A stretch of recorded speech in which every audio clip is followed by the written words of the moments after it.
Hello guys, tara po, kainan na po guys. Simpleng ulam lang po tayo ngayon guys. Simpleng pagkain lang po. Ayan guys, pero masarap po ito guys. Yan, bangus po ito na binagoongan guys. May halo po na bagoong po ito.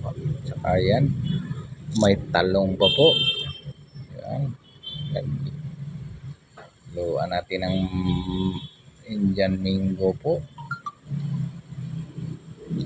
Ayan guys, yung tiyan ng bangus po guys, yung taba niya, sarap ito guys. Mukbang na po tayo guys. Ayan, sino pong gusto dyan sa pamumuhay sa bukid guys. Ayan, simpleng pagkain lang po pero sarap nito guys. Tara po at umpisahan nyo na magmukbang din guys. Samahan nyo po ako.